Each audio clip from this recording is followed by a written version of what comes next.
Nak, meron kaming surprise sa'yo. Pero gusto namin ano ka man ang mata. Fix ka muna.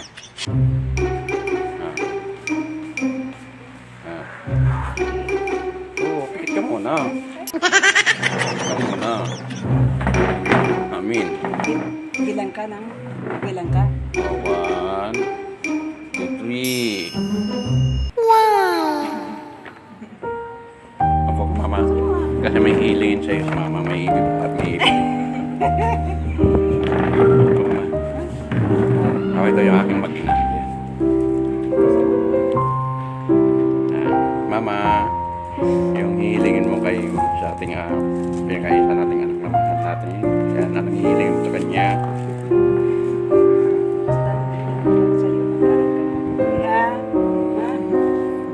Yeah, shit naman ng mama. Ano sasabihin kay mama? Ano sasabihin kay mama? Sigurado sure, sigurado. Mag-iingay na yan. Sispag na yan. Magsasalita na yan. Ayan. Buksan mo na, nak. Ayan.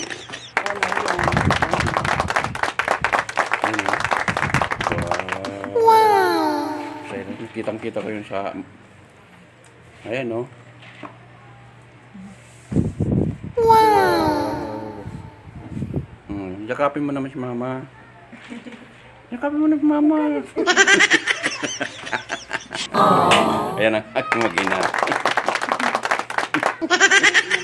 Sigurado mga ka-idol, itong aking pinakamahal na anak ay tahimik kasi siya sa dati, hindi mo siya dapat makausap. What? Kapag hindi mo sa inunahan. So ngayon, sigurado mga ka-idol, maingay na ito. Ayan. Ang aking pinakamamahal na asawa. Wow! Ayan. Shout out, mama.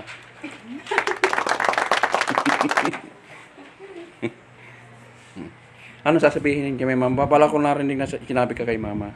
Thank you, ma. What? Ayan, parang mga kaidol ng aking pinakamamahal kong anak. Ayan. So, anak, pakinggan mo yung hiling sa'yo ni mama, ha? Magsipag, mag-aral kasi ikaw na lang ang pag-asa ni mama. Alis pa rin siya para sa atin, sa iyo, para sa ating future. Wow, ang sweet ng aking mag-ina, oh. Yan mga ka-idol, ang sweet ng aking mga mag-ina. Hindi makapaniwalang yung aking pinakamahal na anak ko na nabili yung gusto niya. Oh. Pati yung pinakamamahal kong asawa parang tuwang-tuwa rin. Kasi nakita niya yung anak niya na masaya rin. Ano mga ka-idol, oh. Thank you so much, mama, sa pagmamahal at pinadama mo sa ating anak.